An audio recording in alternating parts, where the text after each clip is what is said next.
ಅನೇಕ ಆಶ್ವಾಸನೆ ಕೊಟ್ಟು ಬಿಜೆಪಿ ಸರ್ಕಾರ ನಿಮ್ಗೆ ಅನ್ಯಾಯ ಮಾಡಿಬಿಟ್ಟಿದೆ, ನಾನು ಬಂದರೆ ಹಾಲು ಜೇನಿನ ಹೊಳೆ ಹರಿತದೆ ಅಂತೇಳಿ ಹೇಳಿ ಆಶ್ವಾಸನೆ ಕೊಟ್ರಿ. ಅಧಿಕಾರಕ್ಕೆ ಬಂದು 2 ವರ್ಷ 3 ತಿಂಗಳು ಮುಗೀತು, ಇನ್ನೂ ನಿಮ್ಮ ಸರ್ಕಾರ ಟೇಕ್ ಆಫ್ ಆಗಲಿಲ್ಲ ಅನ್ನುವಂಥದ್ದು ದುರಂತ. ಇವತ್ತು ನೀವು ಅಧಿಕಾರಕ್ಕೆ ಬರೋದು ಗ್ಯಾರಂಟಿ ಇರಲಿಲ್ಲ ಅನ್ನೋ ಕಾರಣಕ್ಕಾಗಿ ಗ್ಯಾರಂಟಿ ಅನೌನ್ಸ್ ಮಾಡಿದ್ರಿ. ಈಗ ನುಡಿದಂತೆ ನಡೆದ ಸರ್ಕಾರ ನಂದು ಅಂತೇಳಿ ಹೇಳಿ ಗ್ಯಾರಂಟಿಗಳದ್ದೇ ಒಂದು ಅಚೀವ್ಮೆಂಟು ಅಂತೇಳಿ ಹೇಳಿ ಅದನ್ನೇ ಟಾಮ್ ಹುಡ್ಕೊಳ್ತಾ ಬರ್ತಾ ಇದ್ದೀರಿ. ಇನ್ನೂ 3 ವರ್ಷ ಅದನ್ನೇ ಮಾಡೋರ ಅಥವಾ ಅಭಿವೃದ್ಧಿಗೆ ಹಣ ಕೊಡೋರ ಅನ್ನುವಂಥದ್ದು ಇವತ್ತು ಜನ ಕೇಳ್ತಾ ಇದ್ದಾರೆ ನಿಮ್ಮಿಂದ. ಈಗ ಬಜೆಟ್ ಪೂರ್ವದಲ್ಲಿ ಒಂದಷ್ಟು ಟ್ಯಾಕ್ಸ್ ಹಾಕ್ತೀರಿ, ಬಜೆಟ್ಟಿನಲ್ಲಿ ಏನು ಮಾಡಲ್ಲ ಅಂತ ಹೇಳ್ತಾ ಇದ್ದೀರಿ. ಸಾಲ ಮಾಡೋದನ್ನ ಮಾತ್ರ 1,16,000 ಕೋಟಿ ಪ್ರಸ್ತಾಪ ಮಾಡಿದ್ದೀರಿ. ಬಜೆಟ್ ನಂತರ ಒಂದಷ್ಟು ಟ್ಯಾಕ್ಸ್ ಹಾಕ್ತಾರೆ. ನಿಮ್ಮದು ಭಾಳ ಸರಿ ಬಜೆಟ್ ಮಂಡನೆ ಮಾಡಿದಂಥ ಒಂದು ಆರ್ಥಿಕ ತಜ್ಞ ಅಂತೇಳಿ ಹೇಳಿ ಕರ್ನಾಟಕ ರಾಜ್ಯ ಒಪ್ಪಿದೆ. ಆದರೆ ಈ ತಜ್ಞತೆ ಜನರ ಕಿವಿ ಮೇಲೆ ಈ ರೀತಿ ಟ್ಯಾಕ್ಸನ್ನು ಬೇರೆ ಬೇರೆ ರೀತಿ ಹಾಕಿ ಜನರ ಕಿವಿ ಮೇಲೆ ಹೂವಿಡಿಸುವಂಥ ಒಂದು ಪರಿಸ್ಥಿತಿ ನಿರ್ಮಾಣ ಆಗಿದೆಯಲ್ಲ ಅನ್ನುವಂಥದ್ದು ಜನರ ಬೇಸರ. ಹಾಗೆಯೇ ಇವತ್ತು ನೋಡಿ ಅಭಿವೃದ್ಧಿ ಇಲ್ಲ, ಅಭಿವೃದ್ಧಿಗೆ ಹಣ ಕೊಡ್ತಾ ಇಲ್ಲ. ಈಗಾಗಲೇ ನನ್ನ ಶಾಸಕ ಮಿತ್ರರೆಲ್ಲ ಹೇಳಿದ್ರು, ನಾನು ಅದನ್ನು ಚರಣ ಮಾಡೋದಿಲ್ಲ.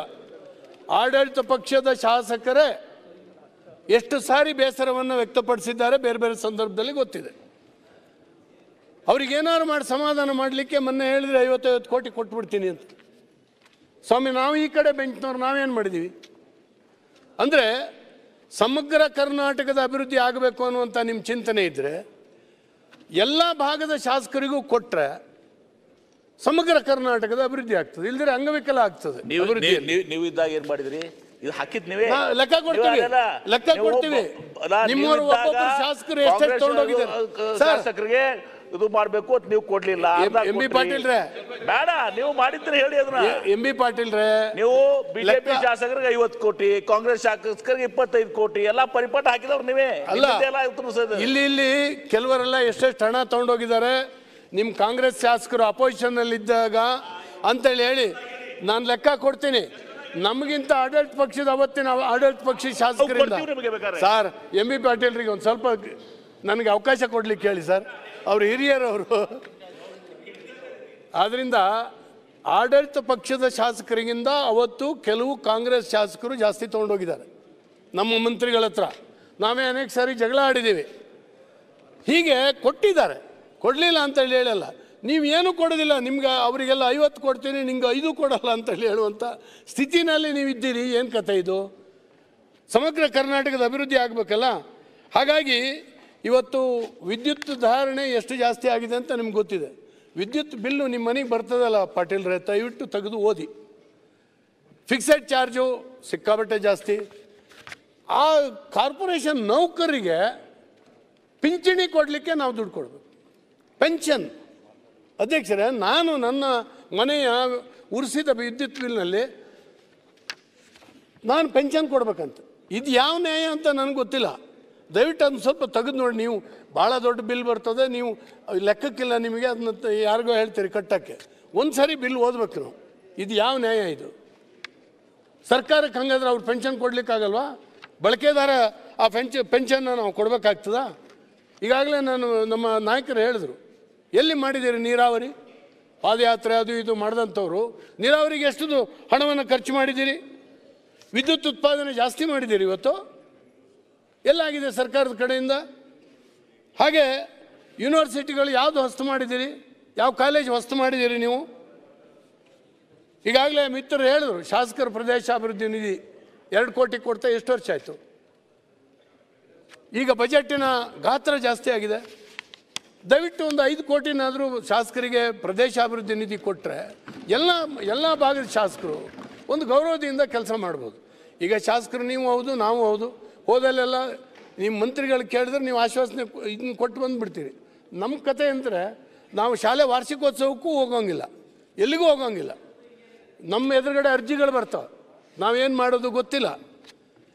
ಆದ್ದರಿಂದ ದಯವಿಟ್ಟು ಈ ಪ್ರದೇಶಾಭಿವೃದ್ಧಿ ನಿಧಿಯನ್ನು ಜಾಸ್ತಿ ಮಾಡಿ. ನಮ್ಮಂಥ ಅನೇಕ ತಾಲೂಕುಗಳಲ್ಲಿ ಈ ಸರಿ ಪ್ರವಾಹ ಪೀಡಿತಕ್ಕೆ ಒಳಗಾಗಿದ್ದೀವಿ. ರಸ್ತೆಗಳು ಮೋರಿಗಳು ಕೊಚ್ಕೊಂಡು ಹೋಗಿದ್ದಾವೆ, ಸಂಪರ್ಕ ಬಂದಾಗಿದೆ, ಊರಿಗೆ ಹೋಗಲಿಕ್ಕೆ ಆಗ್ತಾಯಿಲ್ಲ. ಯಾವುದೋ ಮರಳು ಮೂಟೆ ಇಟ್ಟು ಹಾಗೂ ಈಗ ಟೆಂಪರರಿ ವ್ಯವಸ್ಥೆ ಮಾಡ್ಕೊಂಡಿದ್ದೀವಿ. ಅದೆಷ್ಟು ದಿವಸ ನಡೀತದೆ ಗೊತ್ತಿಲ್ಲ. ಇದಕ್ಕೆ ಹಣನ ನೀವು ಬಿಡುಗಡೆ ಮಾಡದೆ ಹೋದರೆ ತುಂಬ ಜಾಸ್ತಿ ಆಗ್ತದೆ. ಇವತ್ತು ಟ್ಯಾಕ್ಸ್ ಜಾಸ್ತಿ ಮಾಡಿದ್ರ ಜೊತೆಗೆ ಸಾಲನೂ ಕೂಡ ಜಾಸ್ತಿ ಮಾಡ್ಕೊಂಡಿದ್ದೀರಿ. ಇಷ್ಟೆಲ್ಲ ಟ್ಯಾಕ್ಸ್ ಜಾಸ್ತಿ ಮಾಡಿದ್ರು ಹಳೆ ಬಿಲ್ಲನ್ನು ಕೊಡ್ತಾ ಇಲ್ಲ. ಅಧ್ಯಕ್ಷರೇ, ಇವತ್ತು ನಿಮ್ಮ ಕಾನ್ಸ್ಟಿಟ್ಯೂನ್ಸಿನಲ್ಲಿ ಇರ್ಬೋದು, ಕಾಂಟ್ರಾಕ್ಟ್ ಮಾಡಲಿಕ್ಕೆ ಮುಂದೆ ಬರೋದಿಲ್ಲ ಯಾರು. ಒಂದು 25 ಲಕ್ಷದ ಕೆಲಸ ನೀನು ಮಾಡೇ ಅಂದರೆ ಮೊದಲೆಲ್ಲ ಬಂದು ಜೀವ ತಿಂತಿದ್ರು, ನನಗೆ ಕೊಡಿ ಅವನಿಗೆ ಕೊಡಬೇಡಿ ಅಂತ. ಇವತ್ತೇನೂ ಇಲ್ಲ, ಯಾರು ಬರೋದಿಲ್ಲ ಮುಂದೆ, ಯಾಕಂದರೆ ಬಿಲ್ ಕೊಡೋದಿಲ್ಲ. ಅವರು ವಿಷ ತಗೊಂಡು ಸಾಯೋವಂಥ ಒಂದು ಪರಿಸ್ಥಿತಿ 3 ವರ್ಷ ಆಗಿದೆ. ಇವತ್ತು ನೀವು ಹೇಳ್ಬೋದು, ನೀವು ಮಾಡಿಟ್ಟಿದ್ದೀರಿ ಆ ಬಿಲ್ಲು, ನೀವು ಆವಾಗ ಸರ್ಕಾರ ಬಿಡುವಾಗ ಮಾಡಿಟ್ಟಿದ್ರಿ. ಪಕ್ಷಗಳ ಬದಲಾವಣೆ ಆಗ್ತದೆ ಸರ್ಕಾರದಲ್ಲಿ, ಅದರ ಸರ್ಕಾರ ಕಂಟಿನ್ಯೂಸ್ ಬಾಡಿ, ಅದು ಕೊಡಬೇಕಾಗ್ತದೆ. ನೀವು ಅದನ್ನು ಕೂಡ ಕೊಡ್ತಾ ಇಲ್ಲ. ಇಷ್ಟು ಜಾಸ್ತಿ ಹಣ ಬಂದರೂ ಕೂಡ ಯಾಕೆ ಜಾಸ್ತಿ ಈ ಬಿಲ್ಗಳನ್ನು ಜಾಸ್ತಿ ಕೊಡಲಿಕ್ಕೆ ಸಾಧ್ಯ ಆಗ್ತಾ ಇಲ್ಲ ನಿಮಗೆ? ಇವತ್ತು ಎಲ್ಲ ಇಲಾಖೆಗಳಲ್ಲಿ ಖಾಲಿ ಹುದ್ದೆಗಳು, ತಾಲೂಕು ಆಫೀಸಲ್ಲಿ ಕೆಲಸ ಮಾಡೋರಿಲ್ಲ, ಆಸ್ಪತ್ರೆಗಳಲ್ಲಿ ಕಡಿಮೆ ಸಂಖ್ಯೆ ಇದೆ, ನರ್ಸ್ಗಳಿಂದ ಹಿಡಿದು ಯಾರ್ದು ಅಪಾಯಿಂಟ್ಮೆಂಟ್ ಇತ್ತೀಚೆಗೆ ಏನೂ ಇಲ್ಲ. ಅಧ್ಯಾಪಕರದು ಎಲ್ಲ ಗೌರವ ಶಿಕ್ಷಕರು ನಮ್ಮ ಪ್ರೈಮರಿ ಶಾಲೆಗಳಿಗೆ ಅವರು ಈಗ 10-12 ಸಾವಿರ ರೂಪಾಯಿ ಕೆಲಸ ಮಾಡ್ತಾಯಿದ್ದಾರೆ. ಯಾಕಂದರೆ ಅಪಾಯಿಂಟ್ಮೆಂಟ್ ಮಾಡಿದ್ರೆ, ಪರ್ಮನೆಂಟ್ ಮಾಡಿದ್ರೆ ಅವ್ರಿಗೆ 60,000ದಿಂದ ಕೆಲಸ ಸಂಬಳ ಶುರು ಆಗ್ತದೆ. ಹಾಗಾಗಿ ಬಕ್ಕಸಕ್ಕೆ ಉಳಿತದೆ ಅಂತೇಳಿ ಹೇಳಿ ನೀವು ಗೌರವ ಶಿಕ್ಷಕರ ಮೇಲೆ ಮಾಡ್ತಾಯಿದ್ದೀರಿ. ಇವತ್ತು ಕಾಲೇಜಿನ ಉಪನ್ಯಾಸಕರನ್ನು ಕೂಡ ಅಪಾಯಿಂಟ್ಮೆಂಟ್ ಮಾಡಲಿಲ್ಲ ಅಂದರೆ ಶಿಕ್ಷಣ ನಿಮ್ಮ ಆದ್ಯತೆ ಅಲ್ವಾ? ನೆಲ ಒರೆಸ್ಲಿಕ್ಕೆ ಇದಕ್ಕೆ ಜನ ಇಲ್ಲ. ನಮ್ಮ ಶಾಲೆಗಳಲ್ಲಿ ಲ್ಯಾಬರೇಟರಿಗಳನ್ನು ತೊಳೆಯೋರು ಯಾರು? ಇದಕ್ಕೇನು ವ್ಯವಸ್ಥೆ ಮಾಡಿದ್ದೀರಿ? ಮಕ್ಕಳ ಹತ್ರ ತೊಳಸಿದ್ರೆ ಯಾರಾದರೂ ಫೋಟೋ ತೆಗೆಯೋ ದೊಡ್ಡಕ್ಕೆ ಮೀಡಿಯಾದಲ್ಲಿ ಹಾಕ್ತಾರೆ, ಮೀಡಿಯಾದಲ್ಲಿ ಭಾಳ ದೊಡ್ಡಕ್ಕೆ ಬರ್ತದೆ, ಅವ್ರನ್ನ ಸಸ್ಪೆಂಡ್ ಮಾಡು, ಇನ್ನೊಂದು ಮಾಡು. ಅಲ್ಲಿ ಶಿಕ್ಷಕರಲ್ಲಿ ಒಳ ಜಗಳ, ಅವರೇ ಫೋಟೋ ತೆಗೆಯೋದು ಶಿಕ್ಷಕರೇ, ಮೀಡಿಯಾಕ್ಕೆ ಹಾಕ್ಬಿಡೋದು. ನಾನು ಹೇಳೋದು, ಇಷ್ಟೊಂದು ಯಾಕೆ ಮಾಡ್ತೀರಿ? ಅವ್ರಿಗೆ ಹೇಳಿ, ಮಕ್ಕಳ ಹತ್ರನೇ ತೊಳಸಿ, ನೀವೆಲ್ಲ ಸ್ವಚ್ಛತೆ ಮಾಡಿ. ಮಹಾತ್ಮ ಗಾಂಧೀಜಿ ಇದರ ಆದ್ಯತೆ ಮೇಲೆ ಅವರು ಅದನ್ನೆಲ್ಲ ಸ್ವಚ್ಛತೆಯನ್ನು ಮಾಡಿ ಇವತ್ತು ಬಂದಿದ್ದಾರೆ. ಅವ್ರಿಗಿಂತ ದೊಡ್ಡವರು ನಾವು, ನಮ್ಮ ಮಕ್ಕಳು ದೊಡ್ಡವರ. ಇದನ್ನು ಕಲಿಸದೇ ಇದ್ರೆ ಹೆಂಗಾಗುತ್ತೆ? ಇಲ್ಲ ಗ್ರೂಪ್ ಡಿಗಳನ್ನು ಕೊಡಿ ನೀವು. ಇದನ್ನು ನೀವು ಮಾಡಲಿಕ್ಕೆ ಆಗದೇನೆ ಇವತ್ತು ಶಾಲೆ ನಡೆಸಿ ಅಂತ ಹೇಳಿದರೆ ಹೆಂಗಾಗುತ್ತೆ? ಹಾಗಾಗಿ ಅಧ್ಯಕ್ಷರೇ, ಇವತ್ತು ನಾನು ಹೆಚ್ಚು ಹೇಳೋದಿಲ್ಲ. ಮಾನ್ಯ ಮುಖ್ಯಮಂತ್ರಿಗಳಿಗೆ ಹೇಳಿದೆ ನಾನು, ನಮ್ಮ ಅಡಿಕೆ ಎಲೆ ಚುಕ್ಕಿ ರೋಗಕ್ಕೆ ಹಣ ಇಡಿ ಅಂತ. ಬಜೆಟ್ನಲ್ಲಿ ಹಣ ಇಟ್ಟಿದ್ದೀರಿ, ರಿಲೀಸ್ ಮಾಡಲಿಲ್ಲ. ಎಲೆ ಚುಕ್ಕಿ ರೋಗ ಬಂದು ಇವತ್ತು ಅಡಿಕೆ ತೋಟಗಳು ಸರ್ವನಾಶ ಆಗ್ತಾಯಿದೆ. ಮೊನ್ನೆ ನಾನು ಹೇಳಿದೆ, 1 ಕ್ವಿಂಟಾಲ್ ಅಡಿಕೆ ನಾನು ಮಾರಾಟ ಮಾಡಿದ್ರೆ 3,000 ರೂಪಾಯಿ ನಿಮ್ಮ GST ಹೋಗ್ತದೆ. 3,000 ರೂಪಾಯಿ ನಿಮ್ಮ GSTನಲ್ಲಿ ಹೋಗ್ತದೆ. ಇಷ್ಟು ಆದಾಯ ಬರುವಂಥ ಒಂದು ಅಡಿಕೆಗೆ ತಾವು ಒಂದು ರಕ್ಷಣೆ ಕೊಡದೇ ಹೋದರೆ ಹೇಗಾಗ್ತದೆ? ಹಾಗಾಗಿ ಅಧ್ಯಕ್ಷರೇ, ಇವತ್ತು ದಯಮಾಡಿ ಎಲ್ಲ ಶಾಸಕರುಗಳಿಗೂ ನಮ್ಮ ಭಾಗದಲ್ಲಿ ಅಭಿವೃದ್ಧಿಗೆ ಹಣವನ್ನು ದಯವಿಟ್ಟು ಬಿಡುಗಡೆ ಮಾಡಿ, ತಾರತಮ್ಯವನ್ನು ಮಾಡಬೇಡಿ. ತಾರತಮ್ಯ 2 ವರ್ಷಕ್ಕೆ ನೀವು ಅವ್ರಿಗೆ 50 ಕೋಟಿ ಏನು ಮಹಾ ಅಲ್ಲ ಅದು. ಆಯ್ತು, ನಾನು ಹೇಳೋದು ಆಡಳಿತ ಪಕ್ಷದವ್ರಿಗೂ 50 ಕೋಟಿ ಕೊಡ್ತೀನಿ, ಏನು ಮಹಾ ಅದು 2ನೇ ವರ್ಷಕ್ಕೆ? ಇವತ್ತು ಹಣನೂ ಇಡಲಿಲ್ಲ ನೀವು, ಯಾವುದ್ರಲ್ಲಿ ಕೊಡ್ತೀರಿ ಗೊತ್ತಿಲ್ಲ. ಆಯಿತು, ಅವರಿಗೆ ಸದ್ಯಕ್ಕೆ ಸಮಾಧಾನ ಮಾಡುವಂಥದ್ದು, ಅವರ ಆಕ್ರೋಶವನ್ನು ತಪ್ಪಿಸುವಂಥದ್ದು ಮಾಡಿದ್ದೀರಿ. ನಮ್ಮ ವಿರೋಧ ಪಕ್ಷದ ಸಾಲಿನಲ್ಲಿ ಕೂಡ ಸಾಕಷ್ಟು ಅಭಿವೃದ್ಧಿಗೆ ಹಣವನ್ನು ಕೊಡಬೇಕು.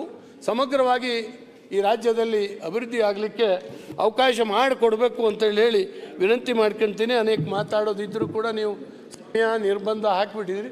ನಮ್ಮ ಅನೇಕ ಸ್ನೇಹಿತರು ಮಾತನಾಡೋರಿದ್ದಾರೆ, ಹಾಗಾಗಿ ನಾನು ಲಂಬಿಸ್ತೇನೆ. ಮಾನ್ಯ ಮುಖ್ಯಮಂತ್ರಿಗಳಿಗೆ ವಿನಂತಿ ಮಾಡಿ ನಾನು ಮಾತನ್ನು ಮುಗಿಸ್ತೇನೆ. ಈಗ 2 ಗಂಟೆ ಆಯಿತು. 1 ಸೆಕೆಂಡ್. ಈಗ 2 ವಿಚಾರ ಇದೆ. ಈಗ 2 ಗಂಟೆ ಬಿಟ್ಟು 3 ಗಂಟೆಗೆ ಮತ್ತೆ ಪ್ರಾರಂಭ ಮಾಡೋದು. ಪ್ರಾರಂಭ ಮಾಡೋ ಸಂದರ್ಭದಲ್ಲಿ ಯಾರು ಫಸ್ಟ್ ಬರ್ತಾರೆ ಅವ್ರಿಗೆ ನಾವು ನೋಟ್ ಮಾಡ್ತೇನೆ. ಯಾರು ಫಸ್ಟ್ ಒಳಗಡೆ ಬರ್ತಾರೆ